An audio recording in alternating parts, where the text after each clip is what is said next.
Ok. ¿Se ve bien ahí? ¿Me pueden confirmar, por favor? Sí, hermano, se ve bien. Ok. Bueno, el día de hoy vamos a finalizar el capítulo 8 de Ezequiel, ¿ya? Recuerda que estábamos estudiando ya hace varios días el capítulo 8.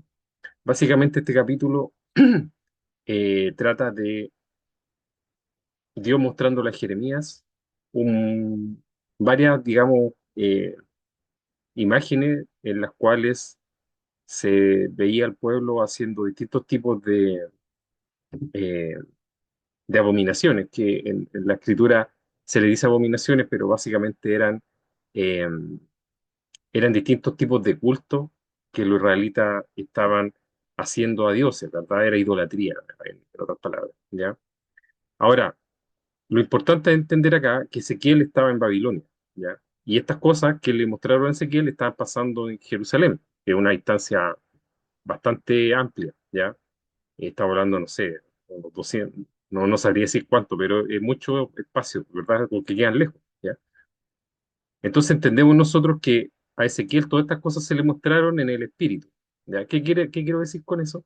Quiero decir que básicamente Dios tomó a Ezequiel, no se sabe bien si en el espíritu o en la carne, pero fue algo similar a lo que le pasó a Felipe cuando bautizó al eunuco en el libro de Hechos, que Felipe fue como transportado a otro lugar.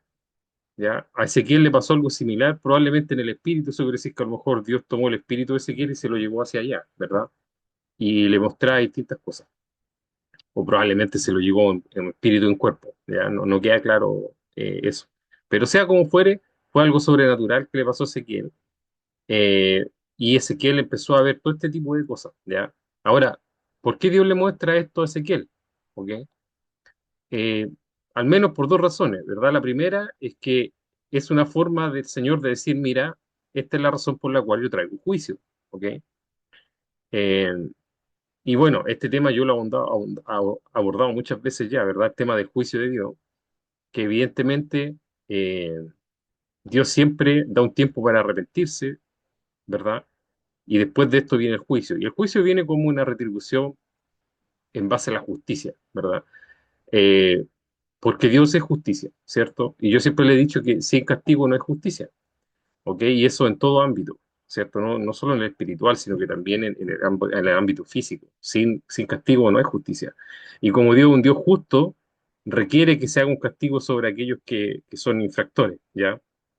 Eh, y bueno, acá tenemos este concepto, ¿cierto? Desarrollándose. Esa es como la primera razón por la cual Dios le muestra esto a Ezequiel, ¿ya? Y la segunda, yo creo que es como para mostrarnos a nosotros que básicamente de Dios nada se puede esconder, ¿verdad? Porque muchas de estas abominaciones que mostraban, eh, las personas las hacían como cosa ligera, y eso lo vamos a estudiar el día de hoy. ¿Y qué quiere decir como cosa ligera? ¿Ya? Quiere decir que no le tomaban el peso a las cosas que ellos hacían. Ellos pensaban que, como dice, como vamos a leer después la escritura, ellos pensaban que ellos podían tener este comportamiento delante de Dios, ¿cierto? Y que después Dios lo iba a perdonar y que no iba a pasar nada, ¿verdad? Eso es como cosa ligera, ¿ya? Y a veces, muchas veces nosotros en nuestra vida nos comportamos de esa forma, ¿verdad? A veces hacemos cosas que son abominaciones delante de Dios, las tomamos como cosas ligeras, así como algo que, si no pasa nada, ¿ya? Eh, entonces, esas son como las razones por las cuales yo pienso ahora, probablemente hay más, evidentemente, Dios nos muestra estas cosas acá en la Escritura, ¿ya? Entonces ahora, bueno, voy a ir directamente a la Escritura, ¿verdad? Esta fue la abominación número uno, donde había un altar que tenían, ¿verdad? En la parte norte del templo, ¿cierto? Yo le puse número a las abominaciones porque en el capítulo 8 hay cuatro, hoy día vamos a estudiar la cuarta, ¿ya? Ok, así que aquí estoy pasando rápido, que tengo, al final tengo la, la escritura. Después estudiamos la abominación número 2 del 7 al 13, ¿verdad? Cuando la abominación número 2, ¿verdad? Cuando hay un grupo de líderes que estaban como en un aposento cubierto, como en un subterráneo, algo así, ¿verdad? Adorando un montón de ídolos, ¿verdad? Y entre ellos había una persona que era como bien importante, ¿verdad? Que el Señor le dice, mira, ahí está tal persona haciendo esto, hijo de Safán, Hazaní, hijo de Safán, ¿verdad? Bueno, eso lo estudiamos en su momento, ¿ya? La abominación número 3 que estudiamos la semana que pasó, ¿ok? Eran las mujeres haciéndole un culto a Tamuz, ¿verdad? Que eso, bueno, lo estudiamos la semana pasada, ¿verdad? El tema de Tamuz era un tema relacionado con las cosechas y con la fertilidad, y teníamos ahí un montón de mujeres, ¿verdad?, haciéndole ese culto a esa deidad pagana, ¿ok? Y el día de hoy, esta es la abominación número 4. Vamos a estudiar los versículos 16 al 18, y aquí ya está hablando en la sección anterior de las mujeres, ahora habla de los hombres, ¿verdad? Dice así: me llevó al atrio de adentro de la casa de Jehová, y aquí, junto a la entrada del templo, entre la entrada del altar, a ver aquí, espérense, déjenme mover esto. Ahí, esta cuestión que está acá molesta. Espérense. Denme un ratito ya. Como 25 varones, ya se va, voy a leer de nuevo, ya que esta cuestión me concentró.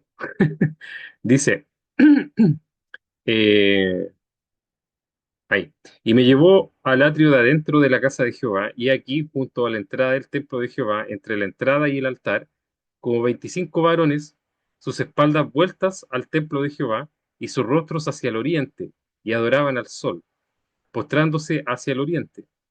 Y me dijo, ¿no has visto, hijo de hombre? Es cosa liviana para la casa de Judá hacer las abominaciones que hacen aquí. Después que han llenado de maldad la tierra, se volvieron a mí para irritarme. He aquí que aplican el ramo a sus narices. Pues también yo procederé con furor, no perdonará mi ojo ni tendré misericordia, y gritarán a mis oídos con gran voz, y no los oiré. ¿Ya? Entonces eso es lo que vamos a estudiar el día de hoy. Y ahí está básicamente la conclusión del capítulo 8. ¿Ok? Bueno, abominación número 4, ¿verdad? Y aquí un poco de contexto. ¿Ya? Bueno, y básicamente el capítulo 8 es una sección que va del 8 al 11, pero el capítulo 8 lo introduce esta sección de las abominaciones, ¿verdad? Y como yo les decía en un principio, básicamente trata de que Ezequiel, Dios como que lo transportó a Jerusalén y le empezó a mostrar toda esta abominación, ¿verdad? Eh, bueno, y en esta última sección del capítulo 8 se muestra esta abominación, ¿verdad? Que es bastante más descarada que la anterior. ¿Y por qué? Porque esto estaba en un atrio. Bueno, no sé si ustedes entienden cómo estaba construido el templo, ¿verdad? Pero había atrios que eran como patios, ¿verdad? Cuando le dicen atrio es como un patio, ¿verdad? Entonces había un patio exterior que a donde podían ir, por ejemplo, los gentiles, que era un patio que estaba más alejado digamos, del arca del pacto, ¿verdad? Entonces, en ese patio de afuera podían andar los gentiles, ¿ya? Y todas las personas en general. Después había un patio, si mal no me equivoco, puedo que esté equivocado, ¿ya? Eh, pero en lo general no creo que esté equivocado. Después de eso venía un patio que era el patio de las mujeres, ¿ya? Que era donde estaban todas las mujeres, ¿ya? ¿Ok? Y después venía el patio como interior, que estaba ya cerca como que está en la posición más cercana al arca, ya que era el patio donde estaban los varones principalmente, ya, y los sacerdotes, toda la gente como más de culto, ya. Entonces, esta abominación se da en ese patio, ¿ok? En el que está como más al interior, ¿ya?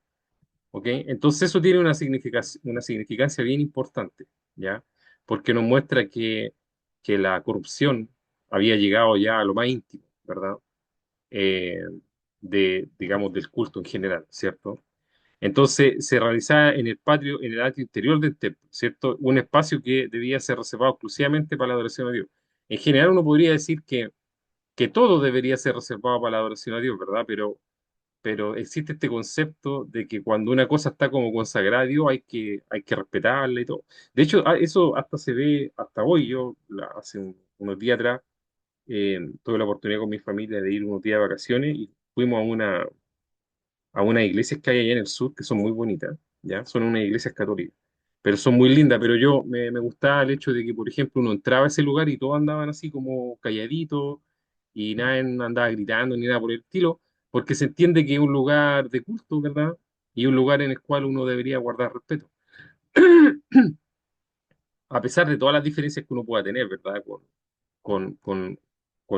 digamos, con las prácticas que a lo mejor puede tener alguna u otra determinada iglesia, pero siempre eso es bueno, ¿verdad? Porque ellos tenían como una disciplina en el hecho de decir, mira, este es un lugar que nosotros consagramos a Dios, por lo tanto, ¿verdad? Aquí hay que guardar un respeto, ¿cierto? Es que hay que guardar un respeto, no vamos a andar acá haciendo tal cosa, ni gritando, ni haciendo esto, ni aquí, ni allá, ¿verdad? Y toda la gente está en la misma sintonía, lo cual está bien, ¿cierto? Es algo bueno porque si uno le va a consagrar algo al Señor, tiene que ser así, ¿ya? Y acá tenemos este templo, que era como el templo de verdad, que donde vivía literalmente el Señor, ¿verdad? Y donde ya se había perdido todo respeto, como uno podría decir, ¿verdad?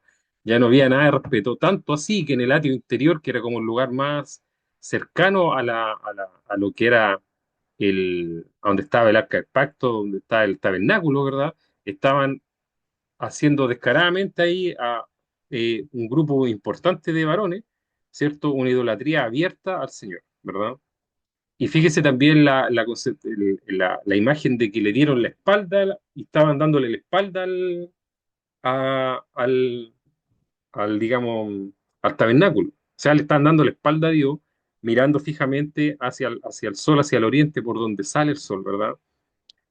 Haciendo un acto de idolatría ahí, digamos, de forma completamente descarada, ¿verdad? Es como si alguien, imagínense, no sé, po, en estas iglesias que alguien llegara y se pusiera a hacer otro tipo de culto ahí, ¿verdad? Ahí adentro. Ya, incluso hoy día, en una sociedad tan alejada de Dios como hoy, ¿verdad?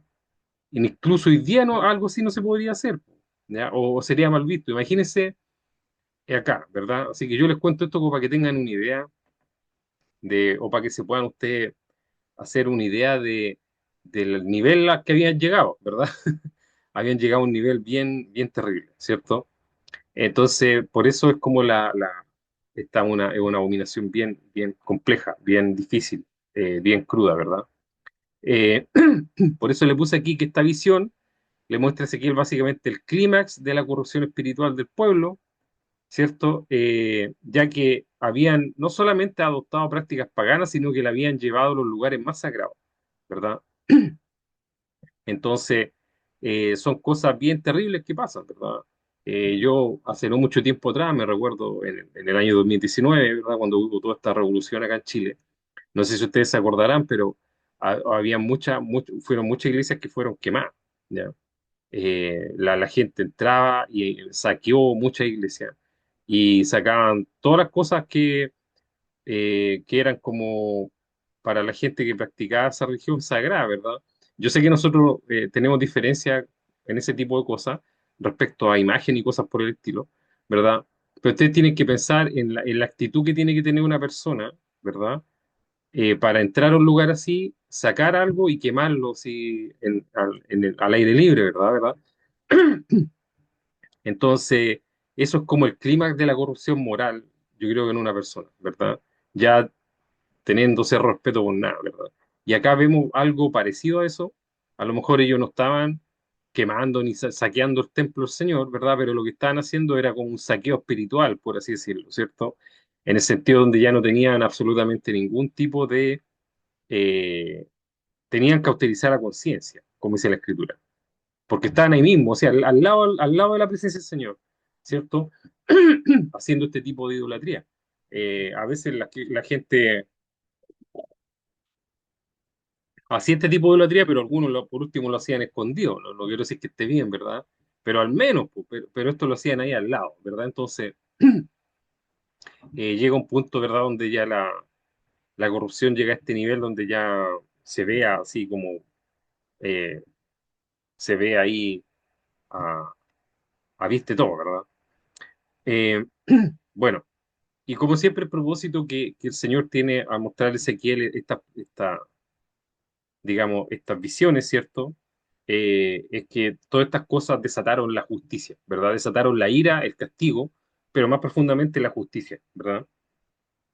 Y es por esa es la razón por la cual fue todo destruido, ¿verdad? Y esto es que yo siempre le he dicho que a nosotros nos sirve para que podamos entender, ¿verdad? Que las cosas no son gratis, ¿verdad? O sea, nosotros podemos empezar a hacer las cosas mal, desviarnos, Señor, Probablemente el Señor, en su infinita paciencia, nos va a mostrar mucha paciencia, va a tratar de que de alguna u otra forma nosotros podamos volver al camino, nos va a poner situaciones en la vida que a lo mejor nos van a hacer reflexionar, puede que nos vayan a pasar algunas cosas que nos vayan a hacer reflexionar, ¿cierto? Y eso es el Señor mostrándonos, diciéndonos, oye, mira, vuélvete a mí, ¿verdad? Pero cuando esto es una rebeldía que no para, ¿verdad? Y que, dado lo que haga el Señor, esto sigue peor, bueno, viene tiempo donde hay castigo, ¿cierto? Entonces, donde hay juicio. Y todo eso es parte del concepto de justicia, ¿verdad? Entonces, esto también nos quiere mostrar el Señor, ¿verdad? Porque esto es parte del carácter de Dios. Entonces, no sacamos nada con obviarlo, ¿cierto? Yo les decía que mucha gente a veces se queda como con la parte donde dicen que Dios es amor y eso, ¿cierto? Lo cual, lo cual es verdad, pero también es justicia. ¿Ya? Dios es justicia. La Escritura dice que el trono del Señor está firmado sobre la justicia. Y si no fuera justo, no sería Dios, ¿verdad? Entonces, obviamente que tiene que ser justo. Dios es justo. Y por el hecho de ser justo, no va a dejar sin castigo al culpable, ¿ya? Porque ese es como el concepto de justicia, en su esencia, ¿ya? Entonces, eso es algo que tenemos que entender del Señor, ¿ya? La Escritura nos dice que el Señor quiere que nosotros lo conozcamos y lo entendamos, ¿verdad? Entonces, la mejor forma de conocer a Dios y de entender a Dios es a través del estudio de esta palabra, ¿verdad? Para que en función de que nosotros veamos lo que hizo el Señor antes, podamos entender lo que va a hacer hoy día, porque el Señor no cambia. Entonces, el Señor actuó de una manera determinada hace 2000 años atrás, ténganlo por seguro que hoy día va a actuar ante la misma situación de la misma forma, porque el Señor es inmutable y Él no cambia, ¿verdad? Entonces, esto nos ayuda a entender a Dios. Entonces, dicho eso, vamos a ir avanzando. Primero con el versículo 16, dice, y me llevó al atrio de adentro de la casa de Jehová, y aquí, junto a la entrada del templo de Jehová, entre la entrada y el altar, como 25 varones, sus espaldas vueltas al templo de Jehová y su rostro hacia el oriente, y adoraban al sol, postrándose hacia el oriente. ¿Ya? ¿Ok? Entonces, lo primero, como yo les dije ya antes, ¿verdad? El simbolismo de la ubicación. ¿A qué me refiero con esto? Bueno, me refiero a que el atrio interior del templo era un lugar sagrado reservado para los sacerdotes y para el culto exclusivo a Dios, ¿verdad? Eh, que se realizara idolatría en este lugar muestra el grado extremo de la profanación, ¿verdad? Básicamente lo que le estaba diciendo antes, ¿ya? La profanación ya había llegado a todo nivel, ¿cierto? eh, Porque el atrio interior, como yo les decía, el templo estaba dividido como en atrios, que eran patios, ¿verdad? Y estos patios, uno a medida que iba avanzando por los patios, había una sensación de mayor santidad, ¿verdad? Porque uno se iba acercando a la presencia de Dios mismo, ¿verdad? Esto es lo mismo cuando usted, no sé, se ha visto en las películas, ¿verdad? Cuando unas personas van a visitar un rey. Entonces primero van entrando y a medida que van entrando hacia la presencia del rey, ¿cierto? El lugar se vuelve cada vez más restrictivo, restrictivo en que hay más guardia, ¿verdad? Y el lugar es como más hermoso y tiene que haber un grado de reverencia, ¿ya? Bueno, el templo estaba construido de la misma forma, ¿ya? Entonces a medida que usted iba avanzando en lo atrio, se iba acercando más a la presencia de Dios que estaba en el santuario, ¿verdad? En el lugar santo, ya que era el tabernáculo, que es donde está el lugar santo y el lugar santísimo, ya. Entonces, a medida que usted se iba acercando ahí, era más sagrado todo. Entonces, se entendía de que tenía que haber un grado de mayor reverencia de todo, y el comportamiento y la vestimenta y todo, ya. Tanto así que al lugar, por ejemplo, santo solamente entraban los sacerdotes y al lugar santísimo solamente entraba el sumo sacerdote, nadie más. Y entraba no cuando quería, sino que una vez al año. ¿Ya? Ese lugar se podía entrar una vez al año y nada más, ¿ya? Y en el lugar santo se tenían que entrar solamente los sacerdotes, ¿verdad? Entonces, el hecho de que en este lugar, ¿ya? Justo en este lugar se esté realizando este grado de idolatría, nos demuestra el grado extremo de profanación que había, ¿verdad? Entonces, esto también tiene referencia también a veces con nuestro corazón, ¿verdad? Y con las cosas que hay en nuestra mente, en nuestro corazón. Hay veces que hay abominaciones en nuestra vida que están en lo profundo de nuestro corazón, ¿ya? En lo profundo de nuestra mente. ¿ya? Y esto simboliza un poco esto mismo que estamos hablando acá, ¿verdad? El hecho de que a veces el Señor vive en nuestro corazón y ese es su templo, ¿verdad? Y a veces nosotros metemos ahí abominaciones de distinto tipo, ya que están metidas ahí y que nosotros, no sé, si tenemos la intención como de que convivan con el Señor, ¿verdad? Lo cual es un error grave, ¿cierto? Porque como vamos a ver más adelante, cuando estas cosas están ahí y no se sacan de ahí, el Señor se va a ese lugar. Después vamos a ver que se va del templo, ¿ya? Y vamos a ver que Ezequiel ve que la gloria del Señor sale del lugar santísimo y se va, ¿verdad? Porque evidentemente no iba a estar en un lugar así. Y es por eso que la Escritura a nosotros nos dice, sed santo porque yo soy santo, ¿verdad? ¿Ok? Ahora, estos 25 hombres probablemente representan líderes religiosos o líderes políticos, pero gente importante, ¿verdad?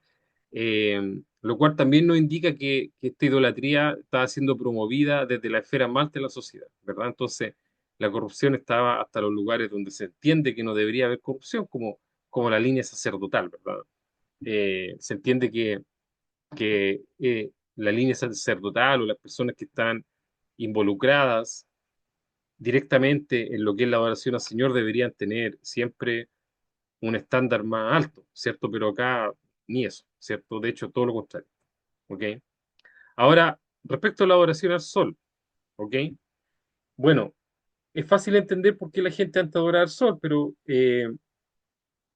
la adoración al sol surgió eh, de la observación de la influencia que tiene el sol en la vida diaria de las personas, ¿verdad? Lo cual es obvio, ¿verdad? Porque, por ejemplo, el sol nos da luz, nos da calor, permite, ¿cierto?, que crezcan los árboles, da la primavera, el verano, etcétera. Entonces, eh, la influencia que tiene el sol en nuestra vida es súper importante, ¿cierto? Pero el tema radica acá que ellos, claro, al ver esto, empezaron a adorar al sol. Pero el adorar al sol no fue algo que nació en Jerusalén, ¿ya? Sino que eran prácticas que tenían idolátricas los pueblos paganos que estaban alrededor de Israel, ¿ya? Y que Israel copió, ¿cierto? Porque Israel, por eso la escritura nos decía en Jeremías que Israel se iba detrás de los amantes, ¿verdad? Que andaba como persiguiendo amantes, ¿verdad?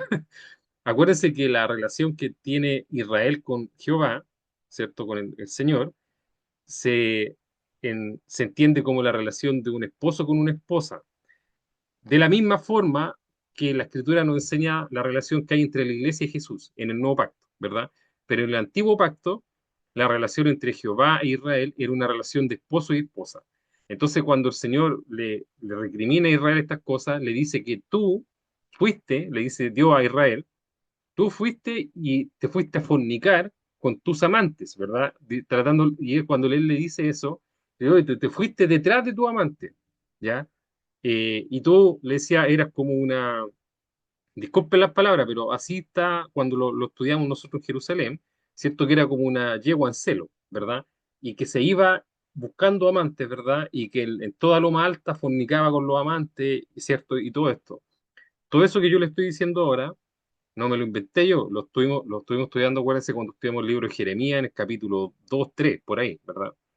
Entonces, Israel copió todos estos tipos de cultos de Tamuz y otros cultos más, de Moloch, ahora tenemos del Sol, todos estos tipos de cultos no, ellos no lo inventaron, ¿ya? Sino que ellos los copiaron. Y es por eso que el Señor le dice, ustedes se fueron detrás de los amantes, ¿verdad? Ustedes andaban buscando un amante con quien fornicar, ¿verdad? Y eso era lo que pasó con Israel, ¿verdad?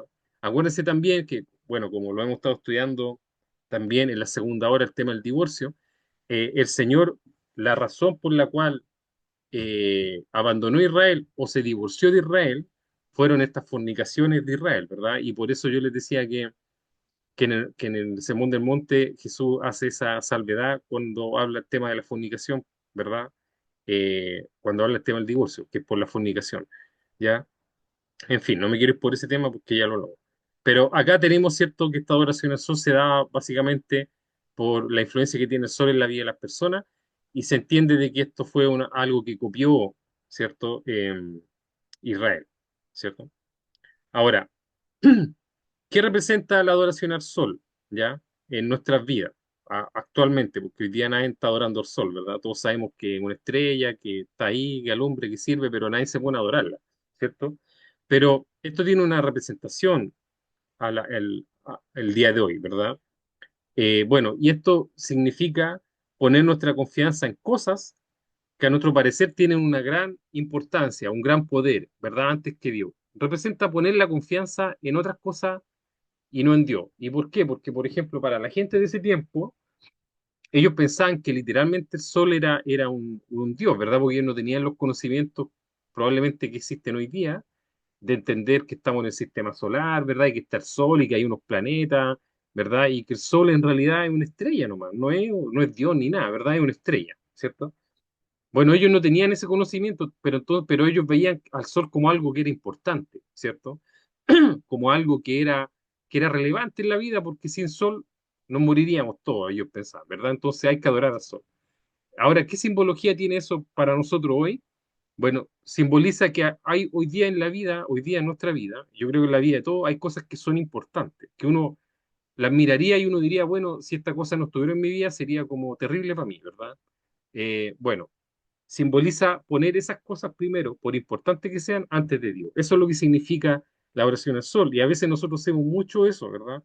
A veces priorizamos otras cosas antes que Dios, ¿ya? Porque nosotros decimos, bueno, es que esto es importante, entonces lo tengo que hacer.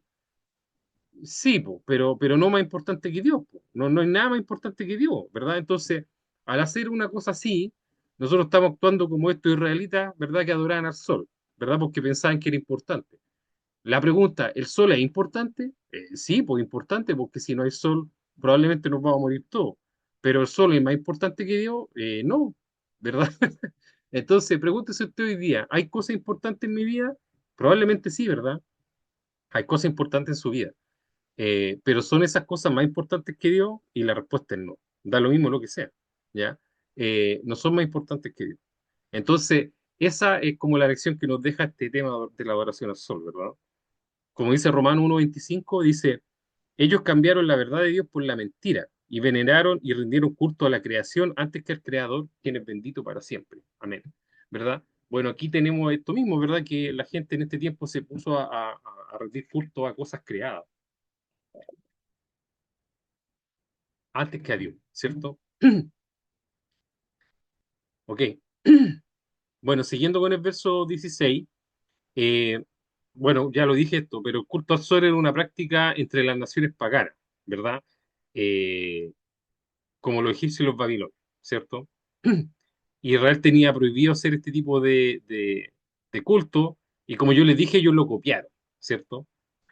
Según de Reyes 23:5 dice, y quitó a los sacerdotes idólatras que habían puesto los reyes de Judá para que quemasen incienso en los lugares altos, en las ciudades de Judá y en los alrededores de Jerusalén. Asimismo, a los que quemaban incienso a Baal, al sol y a la luna, y a los signos del zodiaco y a todo el ejército de los cielos. Ya, bueno, esta escritura está en el contexto de las reformas que hizo Josías, que fue el último rey bueno que hubo en Judá. Josías se llamaba. De hecho, yo los cuento con una mano los reyes buenos que hubieron en Judá. Tenemos David, ¿ya? Tenemos a Ezequías y a Josías, ¿ya? Y probablemente esos tres y Salomón la mitad, ¿verdad? La mitad de su vida. Podríamos decir tres y medio, ¿verdad? A lo mejor hay uno que me falta por ahí, pero esos son los que yo conozco, ¿ya? Y bueno, Josías, que fue el último rey, por así decirlo, conforme al corazón del Señor, que hubo acá en Judá específicamente, dice que él prohibió estos cultos, ¿verdad? Dice, asimismo prohibió a los que quemaban incienso a Baal, bueno, Baal era el que le sacrificaba al niño que yo le hablaba antes, al sol y a la luna, hay otros que adoran a la luna también, ¿verdad? Y a los signos del zodiaco, ya, usted me imagino que conoce los signos del zodiaco, bueno, había gente que adoraba la estrella y a todo el ejército de los cielos, el ejército de los cielos como el firmamento. Entonces en este tiempo la gente tendía a adorar a esto, a la estrella, cosas por el estilo, a las constelaciones, ¿ya? Entonces todas esas cosas para el Señor eran abominación, ¿verdad? Y Josías, que fue el último rey bueno que hubo en Judá, prohibió este tipo de cosas, lo cual está muy bien, ¿verdad? Ahora, lo otro importante es la acción de dar la espalda. Aquí dice que estos 50 varones, ¿verdad? Aquí dice, por ejemplo, dice ahí, su espalda vuelta al templo de Jehová, ¿verdad? Estos varones, ¿verdad? Esta acción de darle espalda al templo de Jehová es muy simbólica ya que denota un rechazo abierto a Dios, ¿verdad? Y una orientación deliberada hacia la idolatría. Esta es como en la culmine del rechazo a Dios, ¿verdad?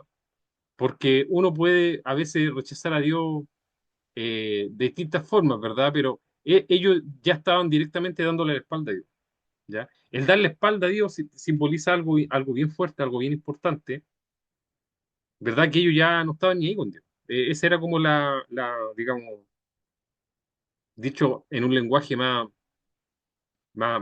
actual, ¿verdad? Por así decirlo, no le importaba en lo absoluto el Señor, ¿ya? Entonces ellos ya le dieron la espalda completamente a Dios, ¿verdad?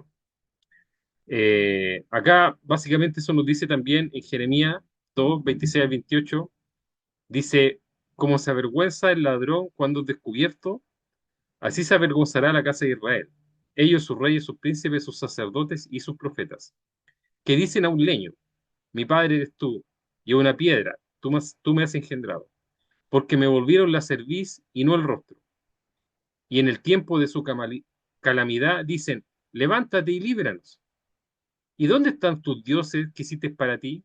Levántense ellos a ver si te podrán librar en el tiempo de tu aflicción, porque según el número de tus ciudades, o Judá, fueron tus dioses, ¿verdad? Entonces acá dice el Señor, aquí yo subrayé, dice, porque me volvieron la cerviz y no el rostro. O sea, la cerviz es como la espalda, ¿verdad?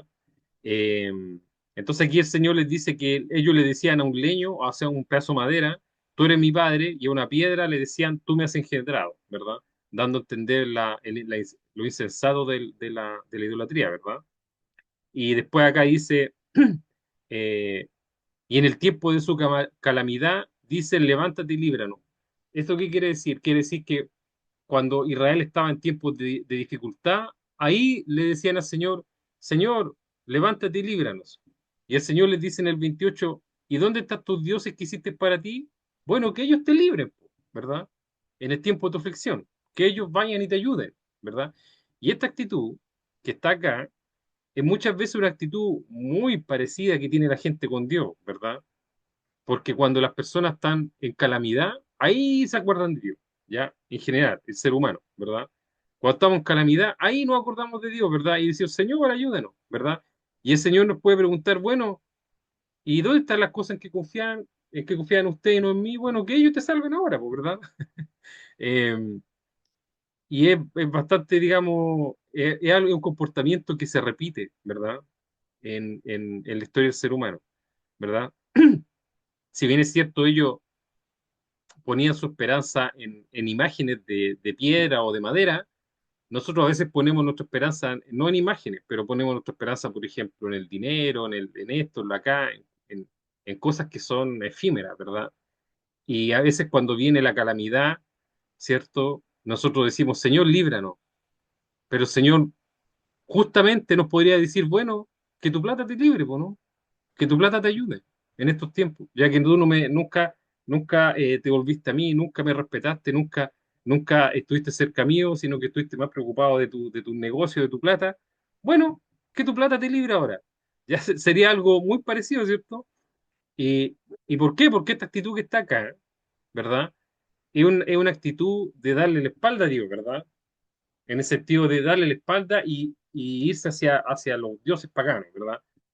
Y a veces nosotros le damos la espalda a Dios y nos vamos hacia otra cosa, ¿cierto? Que puede ser cualquier cosa, eh, y dejamos a Dios de lado, ¿ya? Entonces, básicamente acá el Señor le está diciendo eso, ¿ya? Y como usted puede ver, esta escritura de Jeremías 2, 26, 28, incluso hoy tiene una aplicación, ¿verdad? Completamente. Ok, voy a borrar estas cosas. Espérense, a ver. ¿Dónde está la goma aquí? Goma,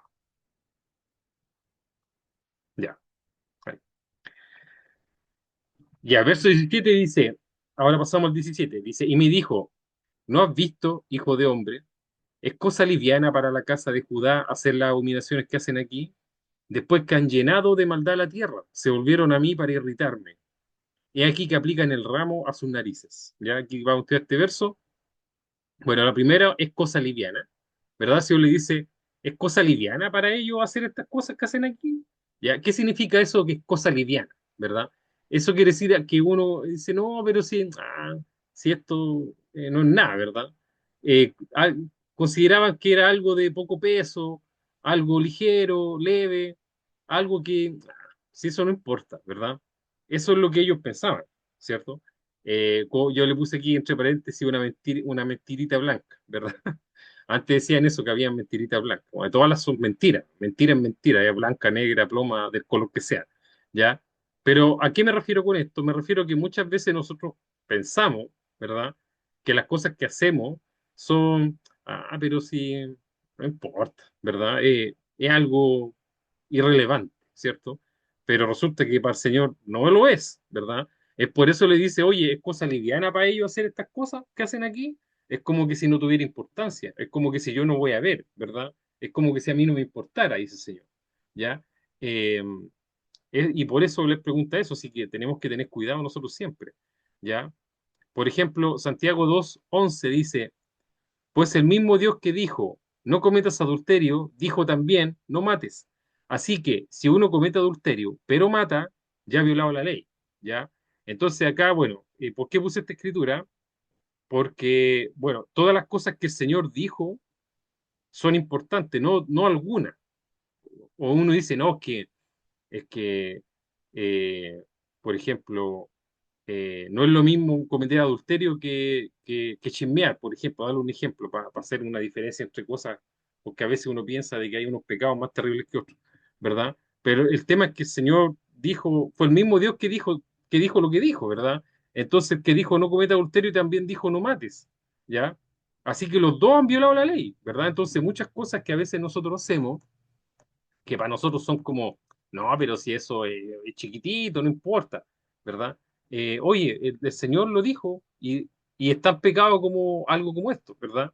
Entonces, no consideremos como cosa liviana ofender al Señor, ¿ya? Por más pequeño que nuestras mentes suene, ¿ya? O creamos, porque la respuesta es que no es cosa liviana, ¿ya? Así como ellos lo hacían así creyendo que era irrelevante, ¿ya? De la misma forma, a veces nosotros podemos hacer estas cosas pensando de que es irrelevante, pero no lo es, ¿ya? ¿Ok? Entonces, esta pregunta retórica, como es cosa liviana, enfatiza la gravedad del pecado del pueblo, porque ellos habían perdido toda conexión con Dios, ¿verdad? Habían perdido toda conexión con Dios en el sentido de que ya no conocían o no lograban como entender a Dios. Esa es la realidad, ¿ya? Porque si Dios dice que Él quiere que lo entendamos y lo comprendamos, si nosotros no entendemos algo tan básico como eso, es que no entendemos y comprendemos nada, ¿verdad? Entonces, básicamente ese era el estado de ellos, ¿verdad? Aparte dice que con su maldad no solamente habían corrompido el templo, sino que toda la tierra, ¿verdad? O sea, todo el lugar, no toda la tierra como todo el planeta, pero toda la tierra en la que ellos estaban, ¿verdad? Que todo estaba lleno de violencia, todo estaba lleno de maldad, ¿verdad? Todo el país, por así decirlo, ¿verdad? Bueno, y las abominaciones que estaban haciendo ellos en el templo estaban conectadas también con otras cosas en todo el país. ¿Y a qué voy con esto? ¿O qué aplicación tiene esto en lo espiritual hoy día? Que esto tiene que ver a lo mejor a veces, hermanos, con nuestro corazón. Si nuestro corazón está alejado de Dios, muy probablemente nuestra vida, así como nuestra vida, como la vida que se ve en lo físico, en el mundo físico, en el mundo terrenal, va a estar también en desorden, ¿ya? Cuando, por ejemplo, cuando una nación se aleja de Dios, usted ve, ¿cierto? Usted puede ver en las calles, en las ciudades, que esa nación está alejada de Dios porque va a florecer todo tipo de injusticia, va a haber corrupción, va a haber violencia, ¿verdad? Va a haber todo tipo de cosa mala que usted va a poder palpar y ver, ¿ya? Palpar y ver en la ciudad, en la tierra como tal, ¿ya? Entonces, de la misma forma, cuando una persona tiene su corazón lejos de Dios, probablemente usted lo va a ver en la vida de esa persona que va a pasar peleando con este, ¿verdad? Que va a tener problemas con el de allá, ¿cierto? Que va a tener otros problemas por aquí, otros problemas por allá. Entonces, ¿Por qué? Porque las cosas que están en el interior de nuestro corazón se manifiestan, ¿cierto? Afuera, en la vida. Es por eso que el Señor dijo, por sus frutos los conoceréis, ¿verdad? Porque de una fuente no puede salir de una fuente no puede salir agua amarga, perdona. O sea, ¿a qué me refiero con eso? Que si nosotros decimos que conocemos a Dios, no puede salir de nosotros algo amargo, ¿verdad? Por eso el Señor dice, observen a la gente, porque ustedes los van a conocer por las cosas que ellos hacen. Porque una persona que tiene maldad en su corazón, en algún momento lo va, ¿cierto?, a materializar en el mundo físico, ¿ok? Y es por eso también que la Escritura nos dice que para cambiar nuestra manera de vivir, tenemos que cambiar primero nuestra manera de pensar. Porque si nosotros no cambiamos nuestra manera de pensar, no va a cambiar nuestra manera de vivir. ¿Ya? Porque primero las cosas parten por lo de adentro, por lo espiritual, por el corazón. ¿Ya? Ahí primero parte todo. Si nosotros no cambiamos nuestra manera de pensar, no cambiamos lo que hay en nuestro corazón, nuestra manera de vivir no va a cambiar. ¿Ya? Las cosas no funcionan así, ¿ok?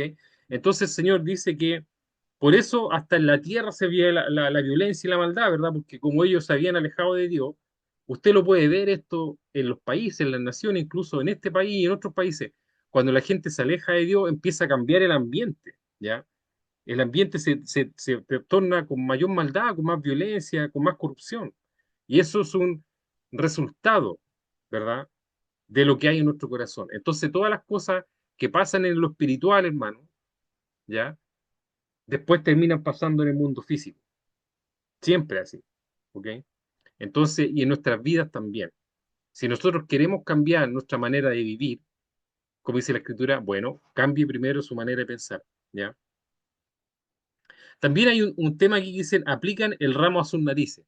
Bueno, estoy tratando de investigar esto y no encontré algo como una interpretación definitiva, porque habían dos tipos de interpretaciones que se la voy a decir acá, que este era un gesto que se interpretaba como un acto de burla hacia Dios o una referencia a prácticas rituales paganas. Era uno de dos, ¿ya? Habían unos que decían que era como una burla hacia Dios y habían otros que decían que era como una referencia a rituales paganos, ¿ya?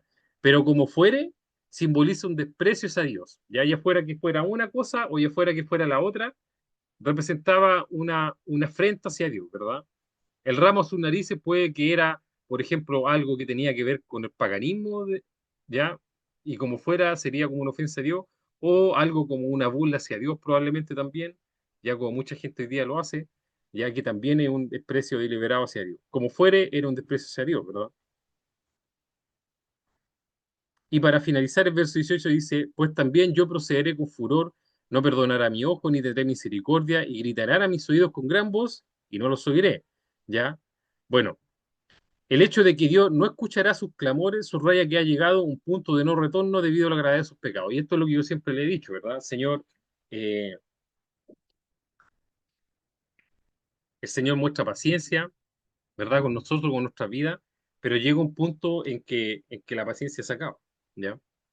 Y de ahí viene, viene el juicio.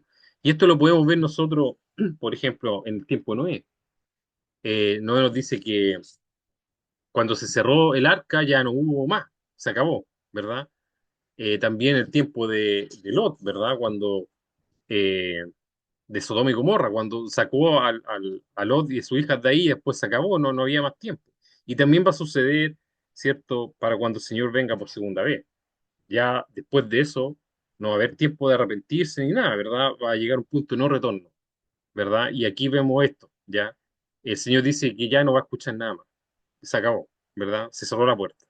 ¿Ok? Entonces eso ya es como la gravedad del pecado cuando no hay retorno, ¿verdad?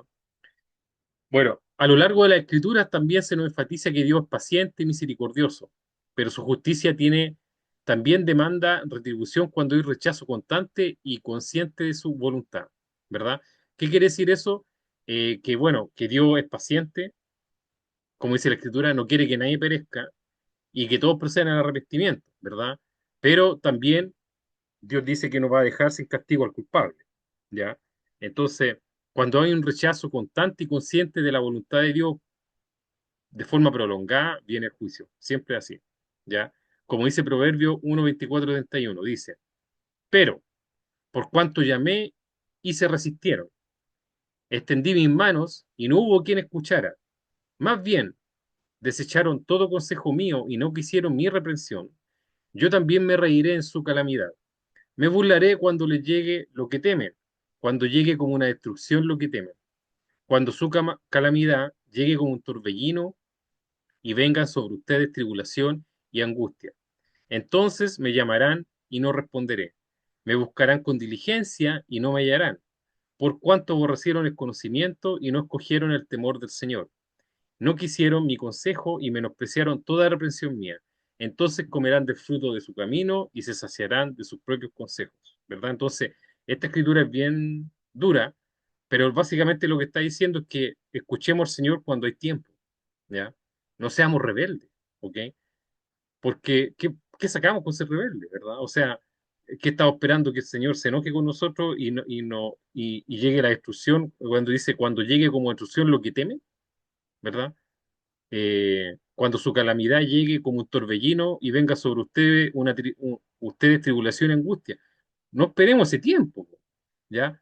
Hagámoslo antes, ¿cierto? Arrepintámonos antes, busquemos al Señor antes, busquemos su consejo antes de que nos pasen estas cosas, ¿ya? ¿Por qué esperar? ¿Por qué poner a prueba al Señor? ¿Por qué ser rebelde? ¿Ya? Ese es como el, el, el consejo final, ¿verdad? No seamos rebeldes, no seamos testarudos, ¿verdad? Humillémonos delante del Señor cuando hay tiempo, ¿ya? Yo creo que eso es como lo más importante, ¿ya? Entonces, la reflexión y aplicación final, ¿ya?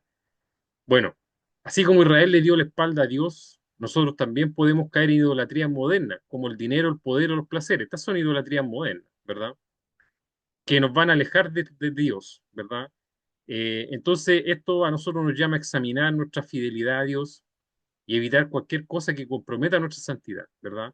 Entonces, la idolatría no es algo antiguo, existen hoy idolatrías modernas, ¿verdad? Que nos terminan alejando de Dios, ¿verdad? Que las terminamos poniendo en primer lugar antes que Dios, que le damos la espalda a Dios por estas cosas. Entonces, no caigamos en estas cosas, ¿verdad? Tenemos que examinar nuestras vidas y evitar o negar cualquier cosa que comprometa nuestra santidad, como dice, ¿verdad? Lo segundo es que, aunque Dios es misericordioso, su justicia demanda una respuesta ante el pecado, ¿verdad? Este pasaje nos recuerda que nuestras decisiones tienen consecuencias y que no debemos tomar a la ligera su santidad ni abusar de su paciencia. Lo que estaba diciendo yo antes, no abusemos de la paciencia de Dios, no seamos rebeldes, ¿verdad? Si hay algo que tenemos que corregir, corrijámoslo ahora. Hoy es tiempo de corregir, no mañana, porque no sabemos si mañana se acabó la paciencia y viene sobre nosotros tribulación y angustia, ¿verdad? Como dice la escritura ahí en Proverbios. Y no haya hacer cosas que Dios no haya cerrado la puerta y después nosotros, como dice la escritura, gritemos a sus oídos y Él no nos escuche, ¿verdad? Entonces, esa es la cosa, ¿verdad? No seamos rebeldes. Bueno, lo tercero es que Ezequiel, y aquí hablando de Ezequiel, vivió en un tiempo de apostasía generalizada, ¿cierto? Fue llamado a ser fiel y a denunciar el pecado del pueblo. Y esto nos inspira a nosotros hoy en día a mantener nuestra fe, incluso cuando estamos rodeados de influencias que nos alejan de Dios. O sea, eh, qué peor lugar para vivir que ese donde vivía Ezequiel, ¿verdad? Yo creo que no había otro lugar peor para vivir que ahí, ¿verdad? Era como Sodoma y Gomorra, ¿verdad? Cuando estaba ahí Lot viviendo Sodoma y Gomorra y decía que él miraba y veía lo que pasaba y como que su corazón se contraía, ¿verdad? Se compungía de ver las cosas que pasaban ahí tan terribles, ¿verdad? Y Ezequiel yo creo que también. Y esto nos sirve como inspiración porque el estado del mundo hoy día por ahí no anda, ¿verdad? No digamos que es un tiempo donde la gente devota a Dios, para nada, ¿verdad? Entonces, Ezequiel nos sirve como inspiración, ¿verdad? Nos sirve como un ejemplo a que nos podemos nosotros mantener fiel a Dios, inclusive cuando existen muchas influencias que nos quieran alejar de Dios, ¿ya? Así que bien por Ezequiel y bien por el ejemplo que nos da. Y para finalizar esta escritura, que la tengo acá hace varias, en todo este capítulo, que me gusta mucho, que Salmo 139, 23, 24, que dice, examíname, oh Dios, y conoce mi corazón, pruébame y conoce mis pensamientos. Y ve si hay en mí camino de perversidad y guíame en el camino eterno. Amén, ¿verdad? Eso es lo que queremos, Esa es nuestra oración, que Dios examine nuestras vidas, que examine nuestros corazones, que pruebe mis pensamientos y que si hay algo de perversidad en mí, que me ayude a sacarlo de mi vida para que de esa forma podamos ir por el camino eterno junto a Él. Así sea. Bueno, con eso hemos terminado el capítulo 8 ya, y ya, si Dios mediante, la próxima semana vamos a seguir con el capítulo 9 ya, y de esa forma podemos seguir avanzando en el estudio. Eso, hermanos.